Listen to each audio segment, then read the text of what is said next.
जय हिंद, नमस्कार। स्वागत है आपके अपने YouTube चैनल स्टैंड बीपीएससी में। ये वीडियो बहुत इंपॉर्टेंट है, वेरी वेरी इंपॉर्टेंट।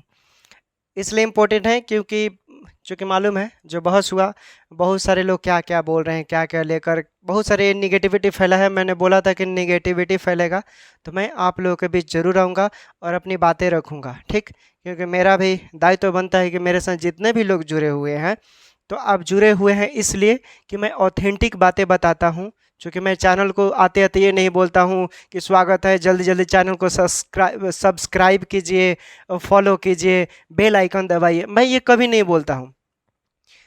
ऑथेंटिक बातें बताऊंगा, आप जरूर, आपको अच्छा लगेगा। और अभी ऑथेंटिक बातें मैं क्या बताने वाला हूँ, अब वीडियो कौन तक बने रहिएगा, ठीक। और बहुत इसे क्लियर कट करना जरूरी है। बहुत लोगों को कंफ्यूज है कि जो अर्चना कुमारी हैं, ठीक है, जो अर्चना कुमारी है ना, ये रेस्पोंडेंट है, ठीक, ये रेस्पोंडेंट है। इनको एक नोटिस हुआ है, ठीक ना, कोर्ट के तरफ से एक नोटिस हुआ है और बोला गया है एफिडेविट लगाने के लिए, ठीक। उन्हें बोला गया एफिडेविट लगाने के लिए। तो इससे पहले चलिए आपको हम 3 महीना पहले अप्रैल में लेकर चलते हैं। कहाँ? अप्रैल। पटना हाई कोर्ट में आप आ जाइए। 2024 अप्रैल के महीने में बैक आइए आप, 3 महीना पहले, 4 महीना पहले, ठीक ना। वहाँ पर क्या होता था कि कोई भी चीज़ आप कोर्ट में बोलते हैं तो आप जाकर ऐसे ही जज के सामने बोल दीजिएगा, हैं। उसके लिए आपको एफिडेविट लगाना पड़ता है। एक्स्ट्रा बात अगर आप कुछ कहना चाहते हैं या आपके साथ पाया जाता है आपने नहीं लगाया है, तो आपको तो एफिडेविट लगाना पड़ेगा, बताना पड़ेगा ना जी। तो उनको एक नोटिस हुआ है अर्चना कुमारी को, ठीक ना। तो वो नोटिस क्या है आपको मालूम है? अर्चना कुमारी कौन है भाई? ये एग्ज़ाम क्वालिफाई की हैं, ठीक ना, ये भी क्वालिफाई है। हाई कॉन्टैक्ट बेसिस संविदा पर कार्यरत है, लेकिन ये एग्ज़ाम पास कर गई हैं, ठीक। चेक कीजिएगा, इन्होंने खुद इसको कन्फेस भी किया है कि एग्ज़ाम पास आए हैं। बायोडाटा वगैरह चेक कीजिएगा तो आपको मालूम चल जाएगा क्या सच्चाई है क्या नहीं। तो एफिडेविट इसलिए लगाने के लिए बोला गया कि कोर्ट को भी लगे कि हाँ, इनके तरफ से जो बातें अधूरी है वो बातें आप एफिडेविट लगाकर अपनी बातें यहाँ प्रस्तुत करें, पूरा करें, कंप्लीट करें। तो यहाँ से तो क्वालिफाई को बेनिफिट मिलेगा ना, क्योंकि अर्चना कुमारी एग्ज़ाम पास है, क्वालिफाई हैं। ये भी किस कैटेगरी में आती हैं? क्वालिफाई के कैटेगरी में आती हैं। तो भाई जब आप क्वालिफाई हैं तो आप रेस्पोंडेंट कैसे हो गए? आपने केस कैसे किया, किस आधार पे किया? आप संविदा हैं, ठीक, आपके पास दोनों हैं।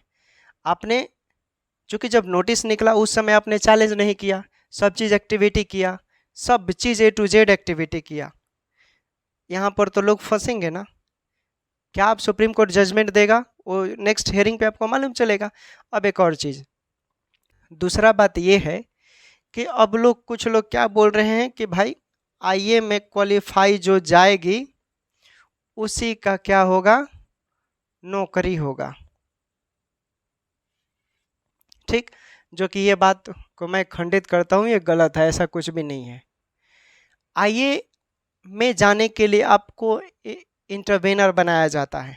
इंटरवेनर कहने का मतलब है कि आपके साथ एक पेटिशनर है, तो उसको मजबूत करने के लिए अगर आप आईए में 10 लोगों को लेकर चले गए तो काफ़ी है, ठीक है ना। इससे कोई बेनिफिट नहीं मिलता है। मेन जो केस होता है, एसएलपीए होता है, वही वैलिड होता है, बाकी इससे कोई कुछ होने वाला नहीं है। तो यह एक तरह का पैसा हड़पने वाली बात आ गई। एक आदमी जाएगा, 2 आदमी जाएगा, 10 आदमी जाएगा। अगर कोई बोले कि भाई 1000 लोग आईए में जाओ और तुम लोग 10-10 हज़ार रुपया जमा करो, तो ये इसका मैं विरोध करता हूँ, ये गलत है। इतने लोग आईए में क्यों जाएंगे? और जो लोग बोल रहे हैं कि जो आईए में जाएंगे उन्हीं को नौकरी मिलेगा, तो ये भी सरासर गलत है, ठीक है।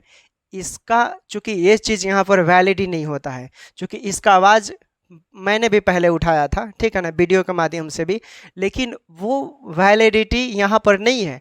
चूँकि आपको मालूम होगा, कई बार मैंने वीडियो में बोला है कि भाई ये केस 309 और क्वेश्चन ऑफ लॉ का है। अगर यहाँ पर क्वेश्चन ऑफ लॉ नहीं होता ना तो क्वालिफाई मुँह कुरिए गिर जाता। अभी बता रहे हैं, क्वेश्चन ऑफ लॉ ही है, लगाया गया है, जिसके बदौलत आपको 2-4 बात रखने का वहाँ मौका मिल गया है। और आपके साथ बिहार सरकार आ गया है, इस जिससे आपका 99% केस जीतने की संभावना ज़्यादा हो गई है, ठीक ना। बाकी जो लोग बोल रहा है कि आईए में जाओ, जो आईए में जाएगा उसी का नौकरी होगा, तो ये गलत है। नौकरी होगा तो सबका होगा, नहीं तो किसी का नहीं होगा, ये लिख लीजिए, ठीक ना। नौकरी होगा तो सबका होगा, नहीं तो किसी का नहीं होगा। इसलिए बी पॉजिटिव, ठीक है ना। किसी को 1 रुपया देने की जरूरत नहीं है। मैं क्यों बोल रहा हूँ 1 रुपया देने की जरूरत नहीं है? भाई बिहार सरकार का जो केस है, एसएलपीए है, वो तो कंप्लीट हो गया। केस का डिफेक्ट भी बिहार सरकार का फ्री हो चुका है। बिहार सरकार को एक टेंटेटिव डेट मिलेगा। क्या मिलेगा? टेंटेटिव डेट मिलेगा। उस टेंटेटिव डेट में बिहार सरकार सिर्फ जाएगा और उसका सुनवाई होगा। सिर्फ उस दिन बिहार सरकार के एडवोकेट अपनी बात रखेंगे। क्यों अपनी बात रखेंगे? क्योंकि सुप्रीम कोर्ट खुद बिहार सरकार को नोटिस देकर बोला कि बिहार सरकार को यहाँ बात रखनी होगी, क्योंकि नौकरी तो बिहार सरकार देगा। संविदा वाले क्वालिफाई को ना देंगे, ना क्वालिफाई वाले संविदा को देंगे, ठीक ना। तो भाई बिहार सरकार को इसलिए बुलाया गया, और बिहार सरकार का जो फाइनली जो केस है वो क्या है? कंप्लीट हो चुका है। केस का डिफेक्ट फ्री। अब उसको एसएलपीए नंबर मिलेगा, और सॉरी, उस एसएलपीए नंबर के बदौलत उसको क्या होगा? एक टेंटेटिव डेट मिलेगा। और जब उस टेंटेटिव डेट पे अपना बहस करेगा बिहार सरकार के एडवोकेट सुप्रीम कोर्ट में बहस करेंगे, तो बोल देगा कि महाशय, हम शुरू से एग्जाम बेसिस का समर्थन करते हैं। पटना हाई कोर्ट में बेशक हम हारे, लेकिन यहाँ सुप्रीम कोर्ट में भी हम एग्जाम का ही समर्थन कर रहे हैं। 2023 नियम हम इसलिए बनाए हैं क्योंकि हमारे पास अधिकार है। हमारे पास संविधान का सीआरपीसी आईपीसी जो सेक्शन है, अभी तो खैर 2024 में 1 जुलाई से बीएनसी का रूल आया है और 3 गो पूरे देश में लागू हो गया, खैर उसका मुद्दा अलग है। लेकिन यहाँ पर जो उसको प्रावधान है, जो प्रिविलेज है, जो अधिकार है, वो संविधान ने दिया है, संविधान के सिस्टम ने दिया है। उसी के बदौलत उसने संशोधन किया है, ठीक। तो ये संशोधन करने का जो स्टेजेस है, वो सुप्रीम कोर्ट महाशय आप तय करें कि हमारे पास जो संशोधन करने का प्रावधान है, क्या पहले होना चाहिए, बीच में होना चाहिए, अंत में।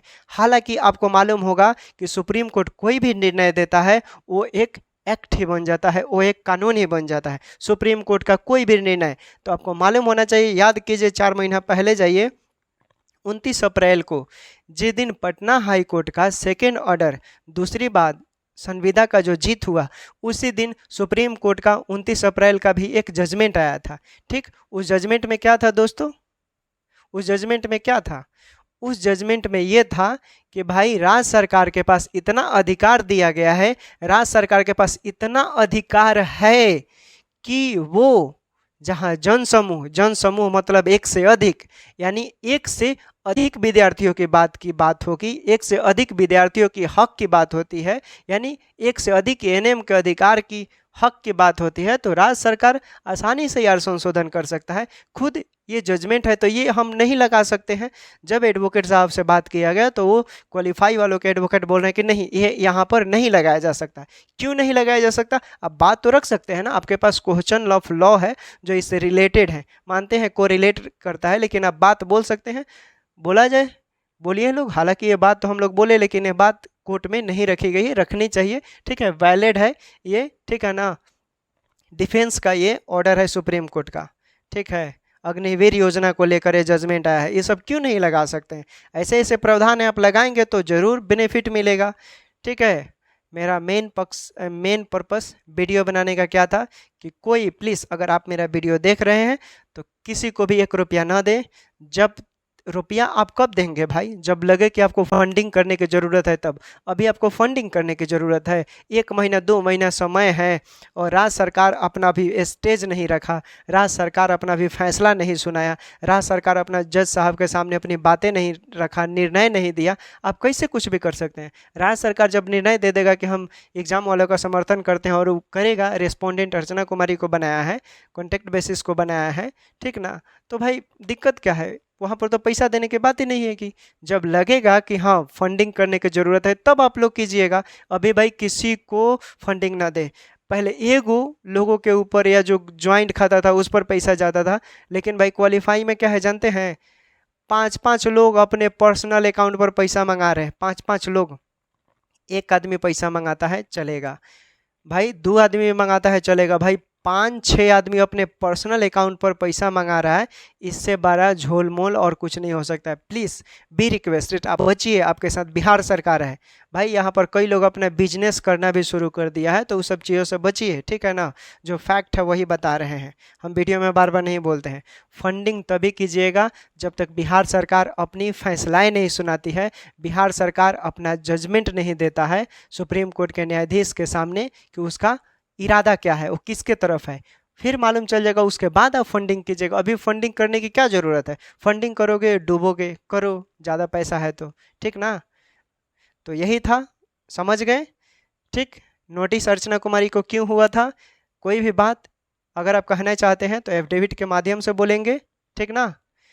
जैसे कि पटना हाई कोर्ट में होता था, एफिडेविट लगा कर ही बोला जाता है, पहले से रूल आपको मालूम होगा। सुप्रीम कोर्ट में यही है, ठीक ना। कोई अभी वो नहीं है, कुछ लोग बोल रहे हैं यूट्यूब पर अगर कि संविदा का जीत होगा, गजब यार, संविदा का कैसे जीत हो गया। संविदा का इस बार कभी जीत नहीं होगा। क्यों नहीं होगा, क्योंकि बिहार सरकार को नौकरी देना है और सुप्रीम कोर्ट अपने हर फैसले को, ये ऐसे इस बार डी वाई चंद्रचूड़ है, हालांकि कई ऐसे 2-3 गलतियां किए भी हैं, लेकिन ये कई ऐसे फैसले को पलट भी दिए हैं अपने फैसले को।